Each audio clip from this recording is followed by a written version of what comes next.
Welcome, welcome, welcome. We are here again on our Right Way podcast, an hour-long extravaganza, and I've got some incredible people on the line today. Anyway, but it's glad to be here. We're live on obviously YouTube, LinkedIn, X or Twitter, however we want to call it, and also Facebook as well. It's just good to have you here today as well. And so a few things. Let me just give you sort of line of where we're going and what we're trying to do today. Certainly, we're going to have some introductions. Obviously, I want to introduce you to our two guests. And then we're going to have a sort of roundtable discussion around our topic: 3 things to rescue a business that is failing.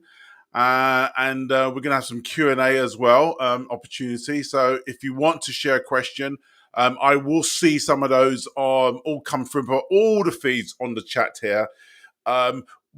We'll probably try and do it at the end, but if it's relevant and to continue the discussion, I'm happy to put the question into the panelists as we go along anyway. So hopefully you'll have a great time, and in terms of understanding some of the things, really just to help you to continue to have resilience in your business going forward as well.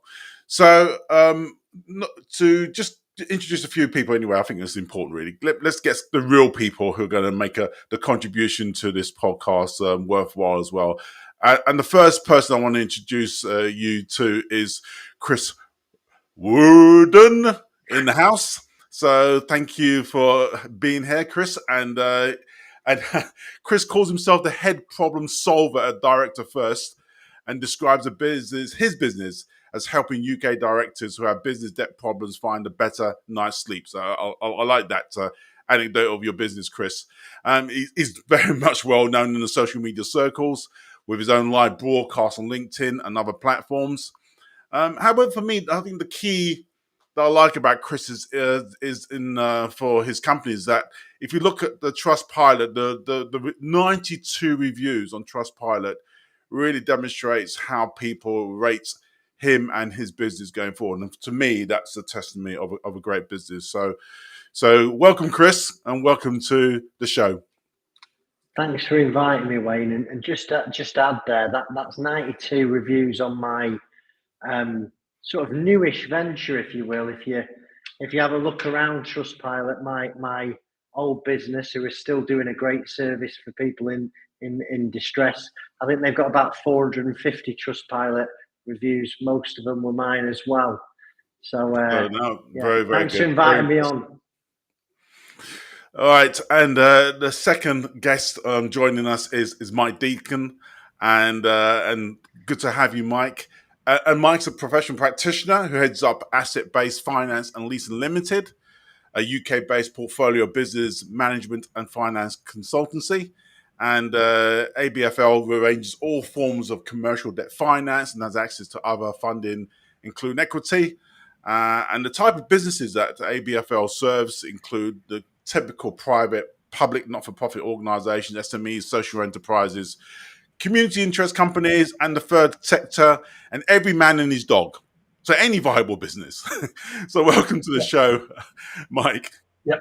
Thank you. Thank you for having me today. And yes, anything that breathes in business, I will try and help, rather than putting them on life support and then trying to resuscitate the dead, because that's part of the conversation today. So hopefully you'll get some insight from the conversation that ensues, and hopefully there'll be some nuggets that people can take away. And if they feel they can get in touch with any of us, then they can feel free to do so. Thank you. Good. Right. And I'm going to go because Mike's going to continue the show. Very good.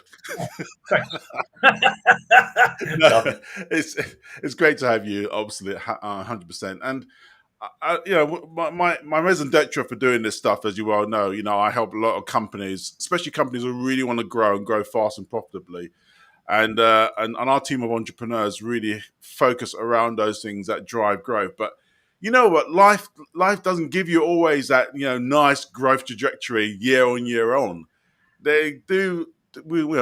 Every business has lemons, as I call it, and times that are really hard and difficult. And I think what I'd like to really just pose is sort of the extreme case where things are really, really, really difficult. And that's why I've got these two great guys on the show, really. And so my first question to you is really, on your experience, what are the sort of signs that a business is failing? I appreciate most of the time you coming in at the back end when it's all going Pete Tong, as they call it, type of thing. But what are the sort of signs that you could have say, look, if hindsight, guys, if you did this, and did that, you could have seen the signs coming through. So let me just touch with you, Chris, and then we'll go from there. Okay, thanks. So, yeah, I mean, the common signs are, you're robbing Peter to pay Paul. You just can't pay your bills on time. The minute you're struggling to repay your bills, it's a clear sign of potential insolvency. Another sign that, something's wrong is, it's taking you too long to collect the money that you're owed in. If a lot of your invoices are out of date, the 30 days, they're not getting paid in 60 days, the 90 days old, that's a clear recipe for disaster. Are your sales dropping? If your revenues are dropping as well, but your costs are staying the same, or, Yep. costs are going up at the moment, aren't they? So if your costs are going up and your sales are coming down, that's a perfect storm for a disaster. So I think the first thing is you're struggling to pay people on time. At that end of the month, your hair's falling out because you're like, bills coming in, you don't know how to pay, and you're doing the ostrich method, burying your head in the sand, thinking it'll be better next month. So they're the typical signs. Yeah, sure, I like that. And what about you, Mike? And what's your experience around this? I echo what Chris says completely. I'm the guy that's one step before Chris gets involved, because often I see a lot of small businesses, and this has been the case certainly as we emerged from the COVID pandemic, where a lot of people are really stretched. Sometimes they have suppliers demanding money yesterday and customers who want to pay in 90 days. And this is about understanding the landscape of what the possible is, to avoid getting into a pickle, which is where Chris comes in to sort the problem out. So I'm, if you like, a prevention person, a prevention tool.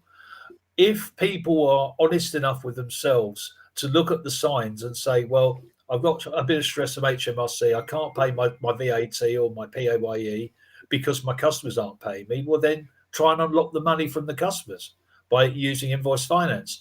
Similarly, if you've got a VAT bill or an urgent requirement to grow the business, but you can't afford to recruit staff to meet demand, then you might need a business expansion loan. Okay. All of these things are very useful. So I'll stop there because there are solutions to problems.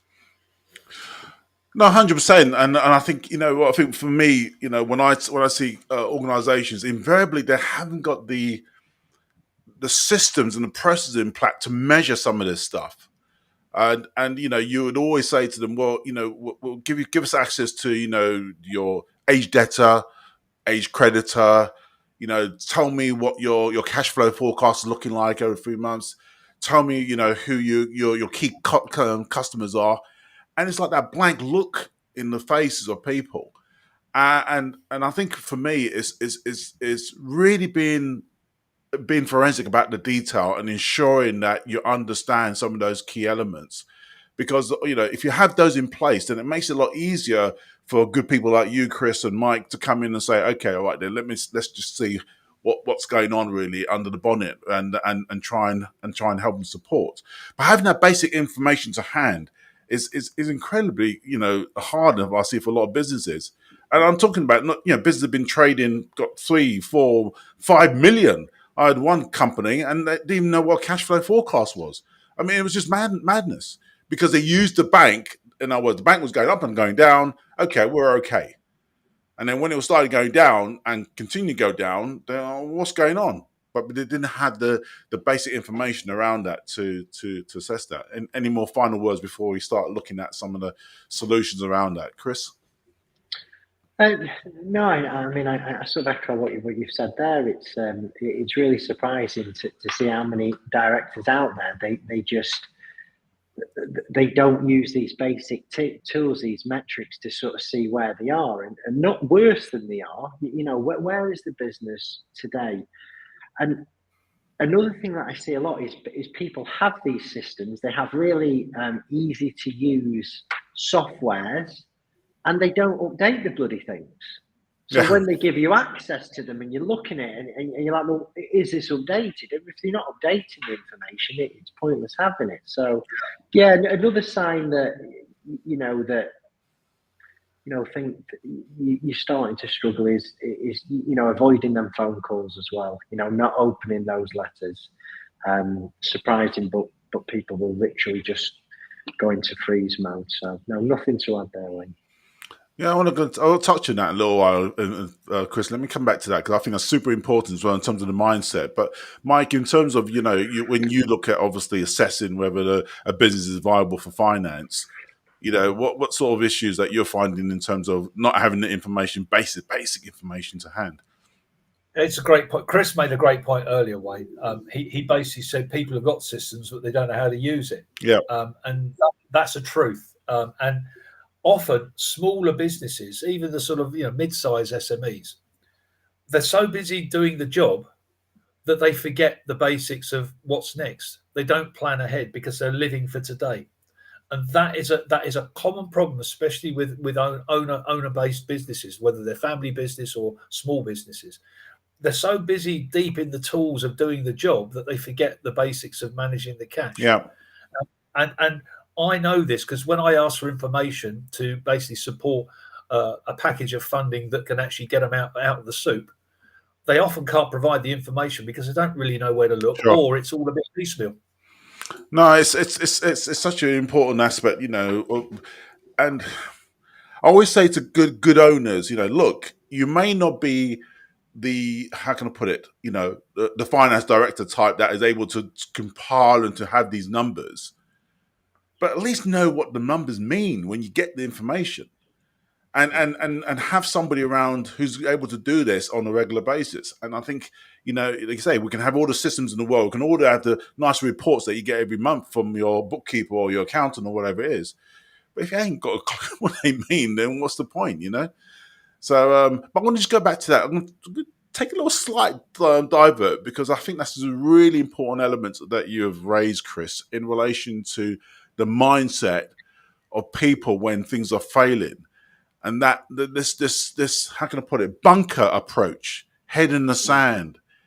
Can you just describe a little bit more around that? Because I mean, it's such an important element for people to realize that because when you're in the thick of it, you don't really sometimes appreciate what you're going through in terms of emotionally and physically. And I'm sure you've seen, clearly, Chris, you've been on a back end of a lot of people who are in that space. Just describe what people go through. Well, listen, the reason I can describe it, because I've been through it. I come into the insolvency industry in a strange way. I actually had to place a business into insolvency a number of years ago. And it was the most stressful thing imaginable.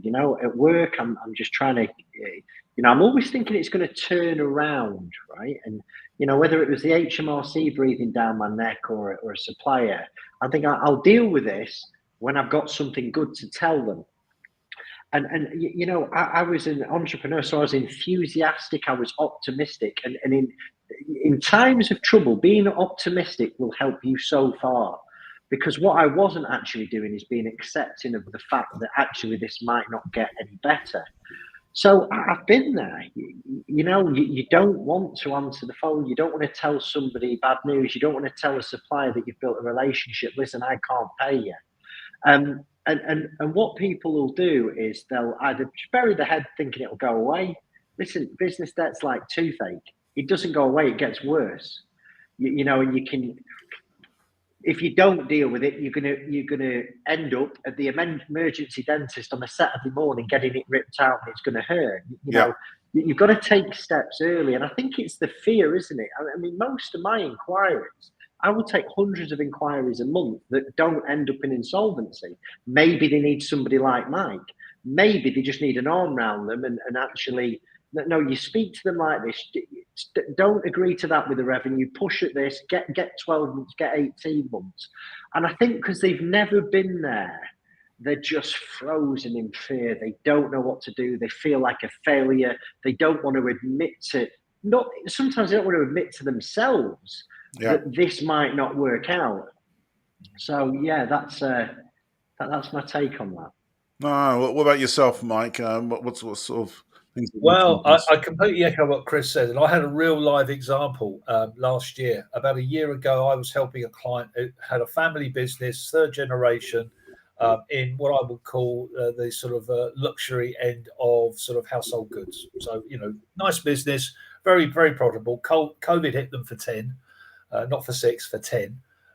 And what they were looking for was cash flow just to keep the coffers ticking over. Now, one of the things that people don't do, and Chris alluded to this earlier on, is they actually don't tell you everything. They've got the ostrich going, the head in the sand, bum in the air, but they also don't tell you what else they're doing to try and keep people going, keep their business going. Yeah. And sometimes non-disclosure, i.e. they were borrowing not just from people I found, but from other sources, and to the point where they actually went bust. And they went bankrupt within 6 months because they were borrowing and robbing from Peter to pay Paul on all their assets, and ended up in such a pickle that they had to shut the business, and it cost them a lot of money, which was entirely avoidable had they planned for it maybe a year before they started asking for the cash. No, it's so key, and I think we'll talk about some aspect in terms of that communication piece as well, but I've seen it so many times. It's that fear element really does take hold of people.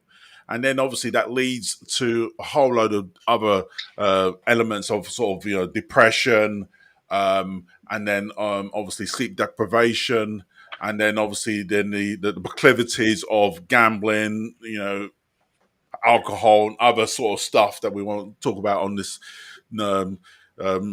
Registered 12 show, really. But the point is really that ultimately the bottom line is that people fall into other stuff to just try and get their head away from the problem. And I've many times, most of the time, when people do come to us, really, they're lowest ebb. Some have got fantastic businesses, but they're not quite sure which way to go forward. And for us, is us to just sort of, patch them up together, realizing that there is a solution going forward, and going and helping them through that process. And that element of hope is so key. As best as we can. I appreciate, there may be times, and obviously clearly in your case, Chris, sometimes you're a bit too late to help. But generally, the most times is that we can hopefully offer a solution.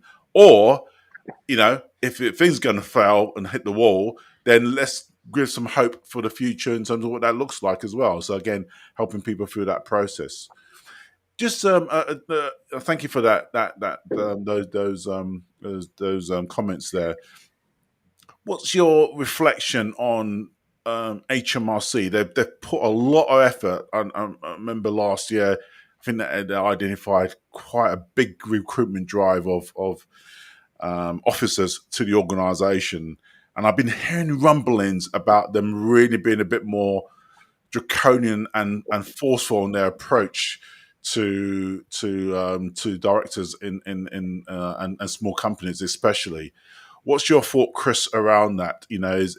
Are they coming a bit more aggressive in relation to pursuing owners for outstanding, whether it's corporation or payroll, etc. taxes? Yeah, listen, my daily experience in this, I have seen a marked difference in the tone of the revenue since, I would say, October last year. Interesting. So that was what I'm seeing. Yeah, and what I, you start to, I speak to enforcement agents regularly. I will speak to people at HMRC regularly on various different matters. And it's like that there has been some type of message sent down for, it's more of a policy change, and if there's a policy change, regardless of what that person at the end of the phone wants to do, it can be very much a computer says no type of situation. The amount of mornings I'm walking in now where I have a client who I may have spoken to 2 or 3 months ago and said, listen, you've got some issues here, you need to speak to the revenue, and they may have buried their head in the sand, and they've got a petition winding up petition landing, that they're really starting to ramp up the action on people who aren't paying. And the solution to that, if I can come on to it, Wayne, if you don't mind, is sure. you've got to speak to them. Listen, the revenue, they're not as scary as people would have you make out. They're just people like me and you. And as long as you're open and you're communicating with them, it's highly likely that you'll stop action. It's when you don't speak to them and they're sending you letters, they're sending you texts. Eventually, they're going to send someone to your premises. Now, if your business address is your home address, that's even worse. So by speaking to them, and even if you're ringing them and saying, I can't afford to pay you, literally, I can't afford to pay you, or I can afford to pay you this much at the moment, that is preferable than to not doing anything. So yeah, the revenue, the gloves are off. They are out there. They want the money. They want the pound of fat flesh, and they are not as accommodating as they've been in previous years. It's like they're really tightening the grip on things at the moment. Do you see the same thing, Mike, in your experience as well? I'm afraid I am. And I'm also seeing larger customers, larger creditors like utility companies also sticking winders on businesses where they've not been paid bills for things like energy, gas, or supply of goods. So the key thing here is that there's also the fright that if I take an arrangement with HMRC for whatever tax I owe, my credit rating's impaired. On the contrary, it shows that the business has taken preventative action from failing. And the reason for their cash flow dilemma is it could be, suppliers demanding money quickly or customers paying slowly. The thing is, you can rectify it and trade your way out. Not every business can, but many can, even with an arrangement pre-agreed with the revenue, because they're not going to bite your legs off. They want businesses to survive because people in work pay tax and they need tax. So it's actually in their interest to keep people and businesses in those people in those businesses alive and kicking. They don't want to see companies fail because they don't get the revenue. No, 100%. Chris? Can I jump in on that? Yeah. So one of the mistakes that I'm seeing directors make at the moment with these time to pay arrangements is they're agreeing to the time to pay over too short a period. Yeah. So you've got this dance really that the revenue want it in as quick as possible, but a director forgets where they're at in this. They've got a bit of power here. You're a limited company. You may not have dealt with the revenue before. They want to get a deal done, like Mike says. They don't want to put you out of business. So I would always go in is try and negotiate the longest time period possible, because cash flow is really, really important. Businesses 100%. fail not because they're bad businesses, they just run out of dough. So I've had one today. The revenue want them to pay over 6 months. That's going to cripple the guy. And I've said go back at 2 years. And even if you go in at 2 years and you end up getting the deal done at 18 months or 12 months, it gives you that breathing space, because there's nothing worse to agreeing to something with HMRC and then failing, then breaching that time to pay arrangement. Sadly, a lot of the time to pay arrangements that I come across that have failed, they were always going to fail. You can't be like putting your colours to the mast on what you can pay the revenue every month if it's a good month. You need to look at this and go, well, what happens if I have a terrible month, and make your offering based on that? Because guess what? If the revenue don't agree to it, you're going to end up with somebody like me. And in that scenario, they're going to get very little back. Yeah, agreed. And I would endorse what Chris has said, and I would actually stretch the envelope and treat the tax repayment arrangement like a finance agreement. So what would you do if you wanted to buy a truck or some machine tools? You'd spread the cost over 5 years. Ask for 5 years. And as Chris said, if they give you 3, that's a result, because you can plan for that money going out the door, irrespective of what your future trading brings through the table, because they're only drawing a line in the sand for the historic debt at the time you make the arrangement. Anything that comes up new, you've got to pay as you go. Sometimes you can blend it into the arrangement, Chris, and Chris can tell me whether or not that is possible, because it can be done. If you ask the question, you've just got to show willing and show historically that you are bringing enough money through the door to meet that actual arrangement with HMRC. Yeah, the revenue, what they will say, if you fail to keep up with your current, you've breached the time to pay. Now, having said that, you're absolutely right. Even if that happens and you've got a good history, there's a chance you can get it lumped in. They'll never. I don't think they go on record to agree that. But yeah, the reality is they'll do deals with you. You know, you've just got to be. You've got to stick to them as best you can. If you're a serial offender, they're going to get fed up with you. And just if you're a first time person, go long. Always go long, because the more time you buy, the more chance you've got to survive. It's that simple. And it also doesn't impair your opportunities, albeit more limited, to get additional finance as the business might pick up and grow, because that can happen. And the buying time gives you time to actually recalibrate your business and restart growth again, because some businesses are just short of cash and they're just fighting fires. Whereas buying time means more time to plan the cash that comes in, put systems in place to actually manage that cash. Therefore, you make yourself more attractive as a lending proposition for a lender. It's quite interesting, in fact. You know, and I've got a couple of businesses in the US as well, so I do understand the landscape over there in terms of how they deal with the sort of Chapter 11, which is equivalent to the sort of you know, bankruptcy split. Chapter 11 is a little bit different from Chapter 7. Chapter 7 is done and dusted. Chapter 11, you get this opportunity to start again. So you keep the things going, but, you know, able to keep going. But one thing that they do, the courts do, is that they really push on you to get to know your numbers. And if they can say to you, look, you haven't got control of your business, we're going to put you in Chapter 11. Chapter 7, which is basically closing the business down. So the point is, and they don't do it so much in the HMRC side, but I always say to clients, if you are talking to HMRC, send them some information, send them some cash flow forecasts, send them, you know, an idea that at least you've got control of the business, you understand what's going on. And as you said, Mike, you know, what tends to happen is that because they haven't had the system before to manage the business, what tends to happen is that they put the time to pay in, but the systems are not in place. They haven't got a cash flow forecast. They haven't got an understanding of you know, of the issues that they have with creditors. They're not chasing their debtors. So therefore, by definition, what tends to happen, you know, they go to this time to pay, and as you rightly point out, Chris, you know, they got a problem. I can't pay back the HMRC, and then that's when HMRC gets a bit shirty and says, "Sorry, mate, 2 strikes or 3 strikes and you're out." I'd like to add something to that, Wayne, because I think there's another factor here that a lot of small businesses rely on, and that's their accountants. The accountants should be providing support and advice to their customers. And do they do it? In many, many cases, you see them just doing the audit ticket, and that's it.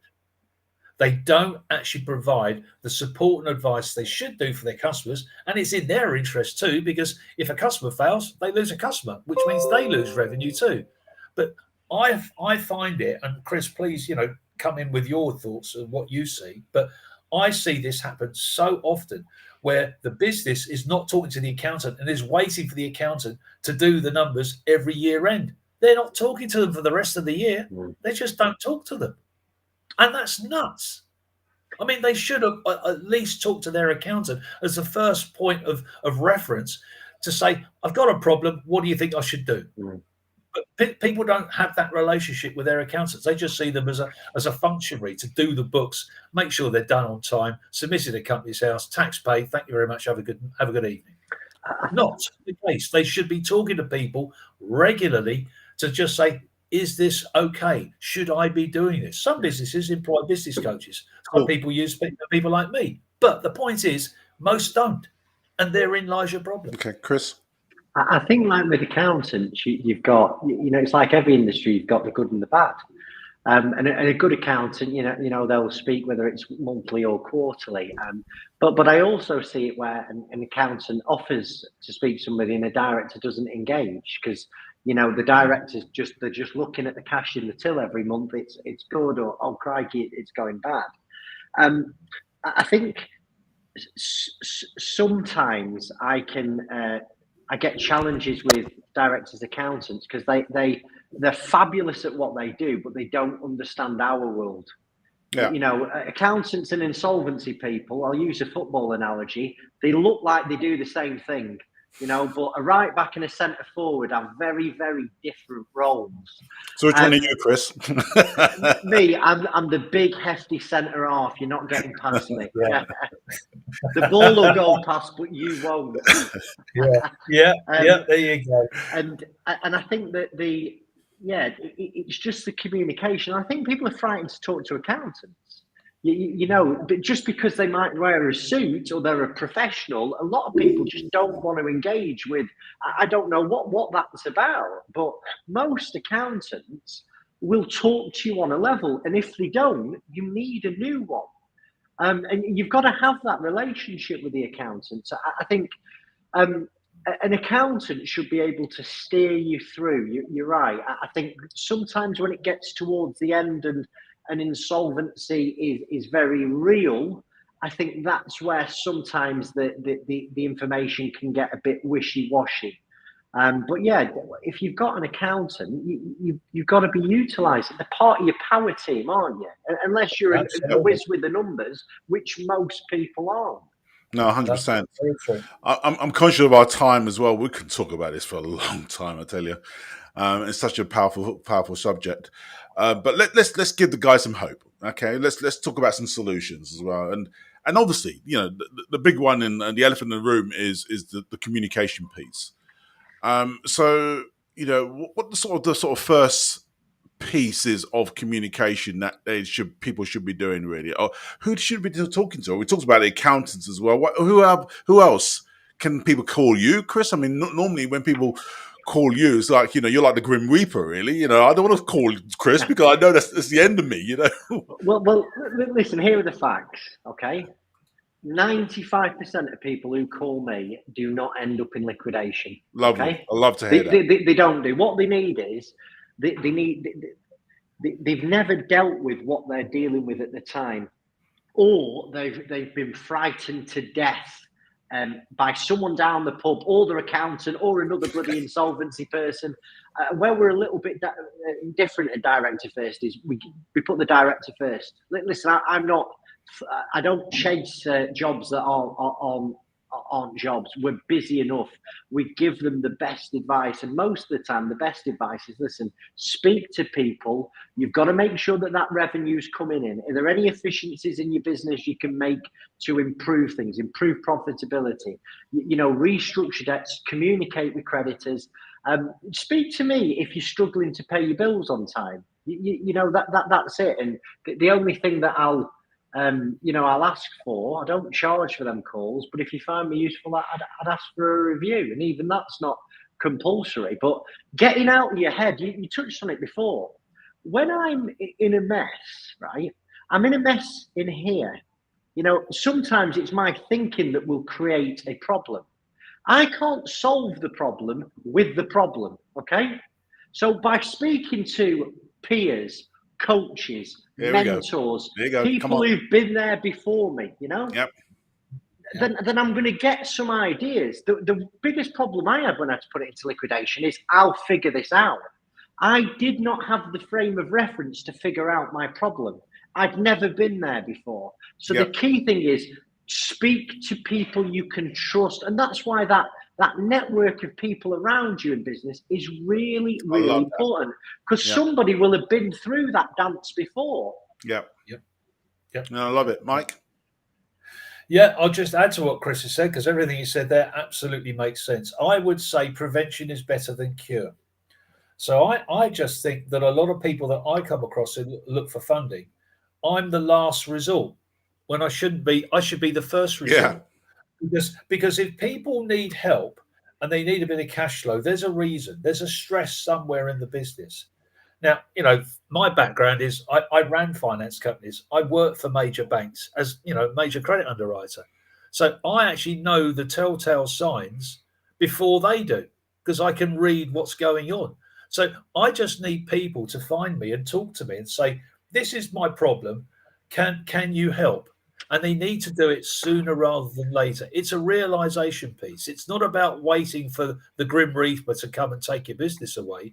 This is about, how do I protect my business, my staff, my customers, my family, right? And I put family at the end, but it's the most important thing, because the biggest problem with failure in a business is, what's my wife going to think? What's my husband going to think if it's a female entrepreneur? What am I going? How am I going to reconcile failure with them? My life has gone. No. Don't do it. Don't wait for that moment to happen. If you see any sign of stress, however small that might be, that is a wake-up call for any business person to say, I think I need to look at this, because I know what's coming down the track with my business. I can see a few roadblocks ahead with customers, or I can see suppliers putting their prices up 20%. Things like that have an absolute direct impact on your business. And that's a warning sign to say, I think I need help. Very good. Very good. Don't wait for the bus. Make sure you're at the bus stop first. No, 100%, Mike, and I really like that in terms of just ensuring that you realize that, and that's always the issue, isn't it? People's head is going 5-10 steps ahead, and that's what fear does, isn't it? It just drives you to the future and says this is what's going to happen, and I love that one about the missus, or your partner, or whatever it is. No, it's so real. Yeah, it's true. I think people rather talk to HMRC than talk to their wife about what's going on, because they know the wife's going to give them a bit of an earful. And they'll be right, because the truth hurts. There you go. So ultimately, just being prepared and being having that formal conversation with good people, to at least that you got to have your story right, because obviously you talk to your missus, she's going to say, okay, all right, you're the man in the house, or you're the woman in the house, or whatever it is. What are you going to do about it? How are you going to sort it out? So you've got to have a plan. You can't go in there and feel, oh, well, I'm not quite sure. The house is going to go down. We can't pay for the kids and blah, blah, blah. It just doesn't work. Who do you fear the most, the wife or husband or the taxman? There you go. You decide. There you go.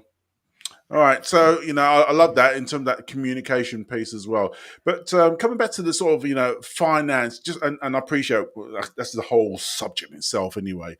But just tell us, Mike, some of the sort of solutions around, helping people to refinance some of their debts and that sort of stuff. Just go through that if you don't mind.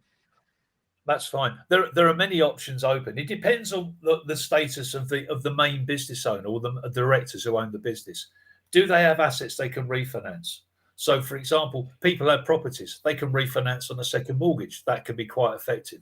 They can borrow personally and put it in the business's director's loan. That they can do within their own control, because the business is not in stress and their personal credit rating is still good.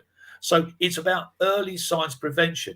Failing that, you have businesses where they bought lots of plant machinery, which is unencumbered. You can refinance that. You can leverage your invoices with invoice finance. You can do that. You can get working capital loans where the business cash flow is enough to be able to support the repayments. You can do that. There are so many alternatives, and every business is unique. So the key thing to do for people is to talk to somebody who actually knows all the products that are available, what the potential problems that need solving are, and how to put the solutions in place before it becomes a problem. And that's really the key thing. So really, I have access to hundreds of lenders, and people, all my business is referral. I don't go out marketing for it. People know who I am and find me. And that's the thing. I can help people if people want to be helped. It's that simple. No, sure. And Chris, we talked about this discussion with creditors. What sort of advice do you normally give directors in terms of just give them that breathing space, so that they're not going to be like next thing they're going to be sent down to the court to try and get a CJ against them, or whatever it is. You've just got to be open. You've got to be transparent. These people you owe money to, they've got a whole raft of people relying on them. The potential ripple effect of insolvency, it doesn't just stop with you and your business.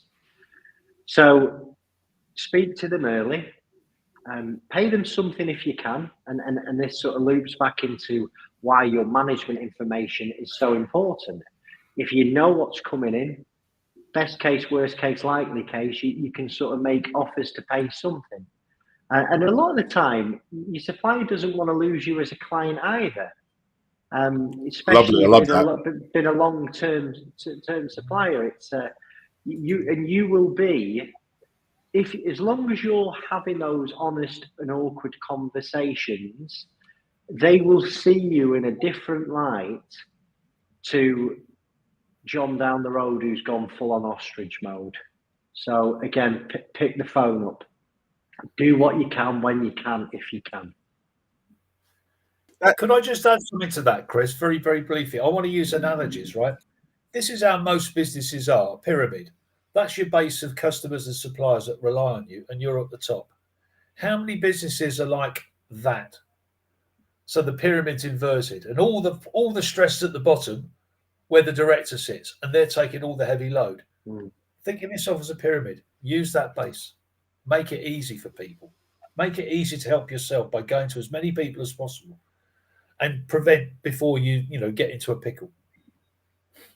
Yeah, it's a lovely Asian analogy I always use in terms of saying that with many advisors there's safety. That's sort of biblical one from some Proverbs, wherever it is. But it's quite fascinating how, by getting that understanding of different people view about it, and some of them may not be the one for you or for your business, but at least you get a better overview of the situation, and then allows you to make that decision. Because at the moment, your head is discombobulated. Everything is just mush. And it's super important when you, as Chris says, and obviously Mike has echoed, you just talk to various people. Don't do the man at the pub job. Get professionals around you, who are able to just talk to, and invariably, good people like Chris and Mike, they're happy to have the conversation. It's not, not going to be there for hours, but they will have a 10-minute conversation, 15-minute conversation with you. And at least then you got a view in terms of, okay, what's probably the next steps I should probably take, and then look to get those people involved effectively. So I think for me is that again, it's coming back to this communication piece as well. Us Brits, we're notorious for not handling confrontation. We hate confrontation. We hate it with a passion. And I think, Chris or Mike, do you share anything in terms of that narrative to help people with that confidence to be able to have those awkward conversations? Chris? Well, let's say that they're speaking to a creditor. What's the worst that can happen? Like, that they're in an absolute pickle. When they call me, they're normally in absolute bits. And I just say, listen, you can't feel any worse than you already feel, because I know what will happen when they speak to the creditor, that they'll have a sense of relief. It's like before they call me. I wish I had £1 for everybody who says, I wish I'd have spoken to you sooner. And even that small percentage who actually end up in some type of insolvency procedure, it's I've got a head that when I have a problem, and I profess to be a positive person, but I will catastrophize. I'll think, oh God, right, I'm going to end up living in a skip. Kids aren't going to be able to be fed for, like literally that's what my mind does. And I think that's a human trait. We go to the worst case scenario and think, right, well, that's it. What's the point? And when you speak to somebody, I'm not attached to my client's problems. And, yeah. I just say, well, listen, this is what's likely to happen. They don't know what they don't know. Yeah. So, yeah, you've got to, if you're feeling uncomfortable, if you're feeling lost, if you're feeling overwhelmed, well, what's the worst thing that can happen is you'll have a call with someone and you'll still feel lost, overwhelmed and uncomfortable. But that isn't the deal, is it? We speak to somebody, we get some advice. We may not have the golden bullet for them, but they will sleep a little better tonight. And what about you, Mike, in terms of that sort of financial discussions with, banks or other lenders? How do you help them create that narrative? Well, it's really, really simple. When people come to talk to me, I say there's three answers to your questions. In other words, they say, can you help me? I say, yeah, I can help you, but I will always give you 3 answers. which is either yes, no, or maybe. If it's a no, it's something outside scope. I can't help them. And it may be that there is a sign of stress. And I will point them in touch with someone like Chris, who may be able to actually help them out, because they're beyond the point where I can actually source their finance requirements to actually regularize their business and sort their issues out. Normally, it's a maybe, because I have to do a little bit of digging. And part of the work I do as an FCA regulated broker is to ensure I treat the customer as fairly as I possibly can, which means going through all the options, giving them good and bad news about their business and solutions to their problems. And sometimes it's a yes, which is a straightforward, well, let's do this. If you're receptive to it, let's try this solution. And I'm sure that this will actually relieve your pressure point in your business, which is usually cash.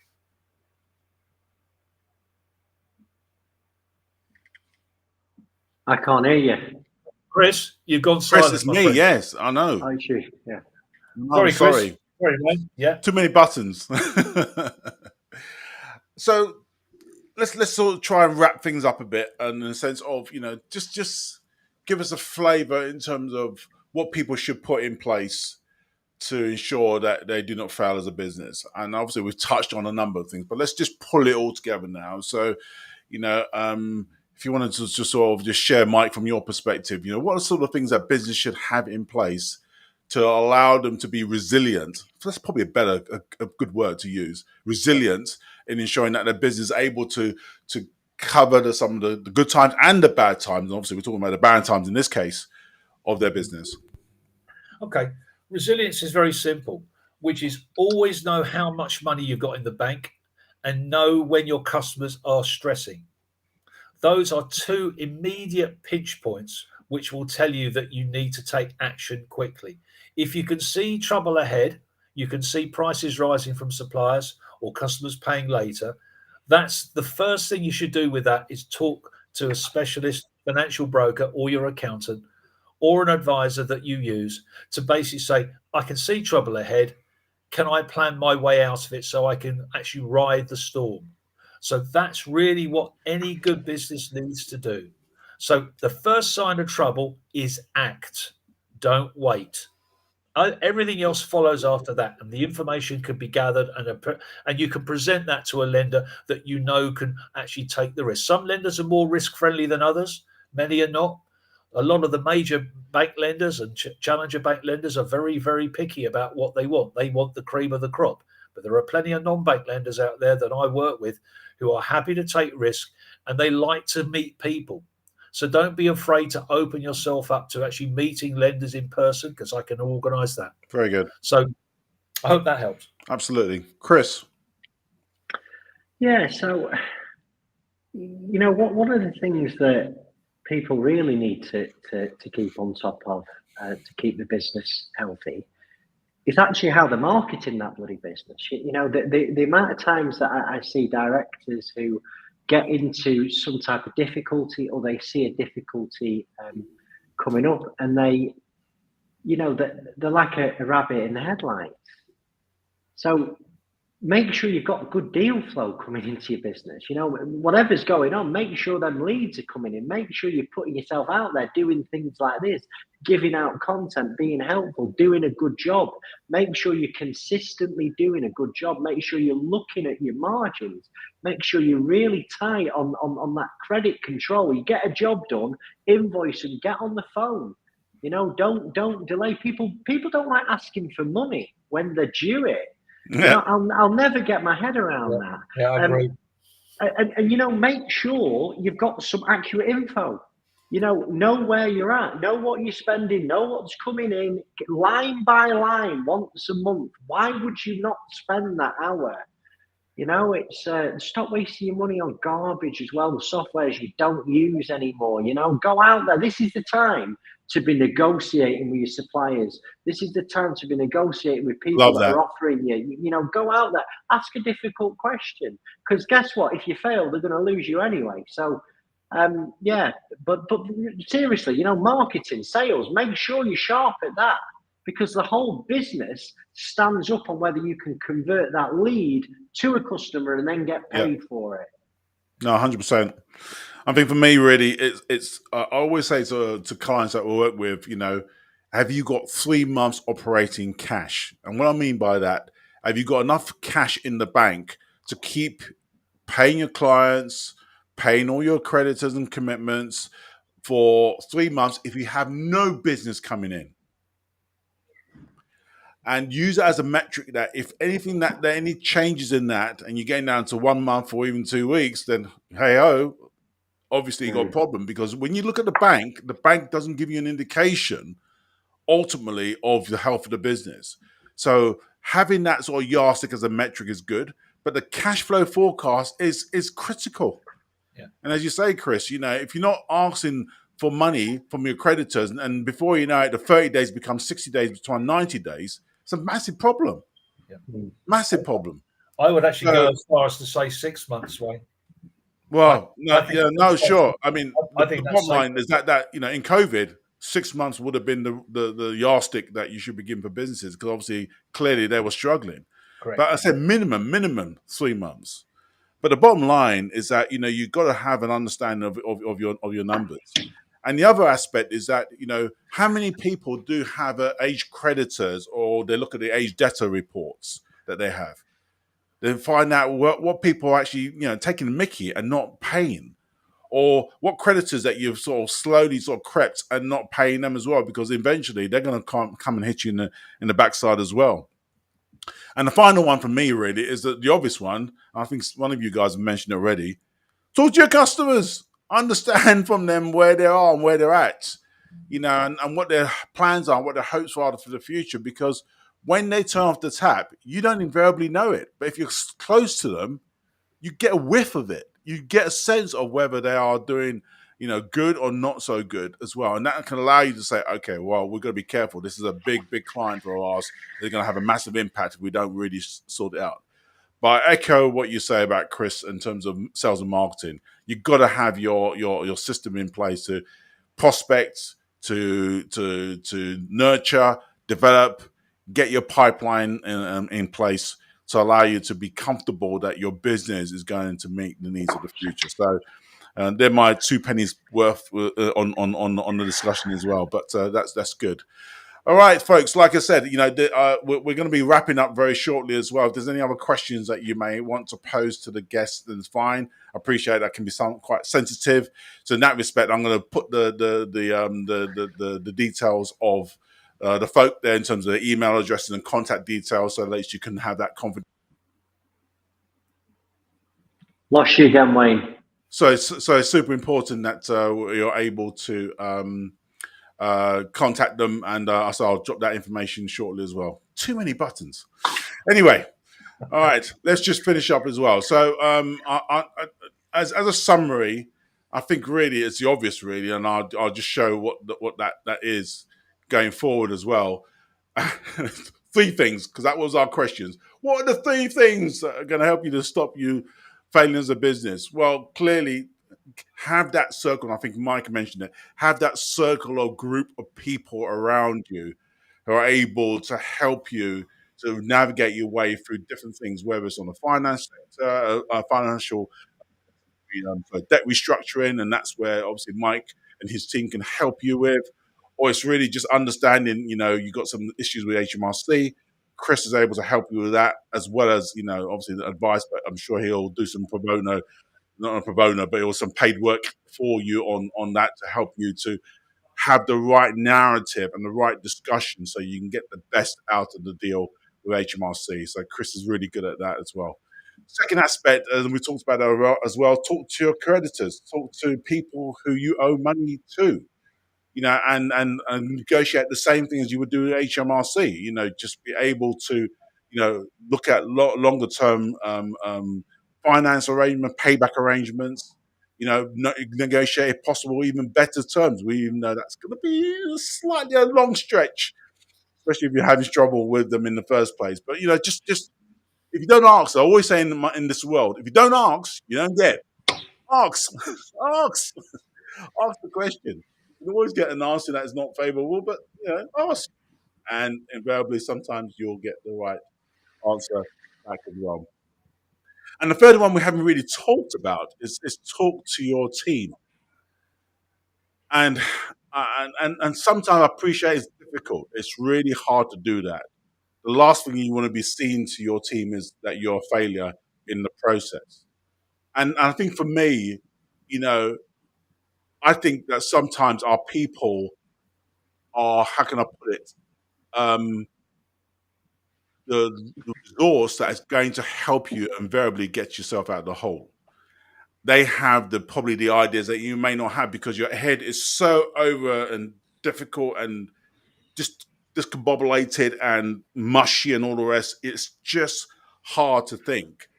And having somebody who's able to think for you, around you, and understand the business and able to come up with other innovative solutions to move things forward could be of benefit. Now, you know your team better than anybody else how you can do that, whether you can do that, but it's important to think about talking to your team.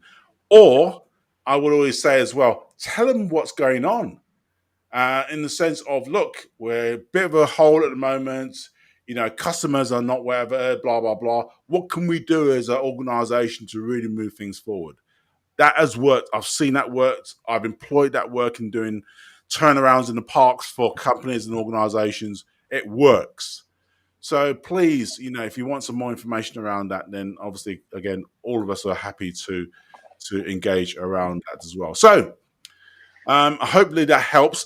Final words, folk, and I'll just obviously give some details to people in terms of where they can get to find you as well. But Chris, final words from you.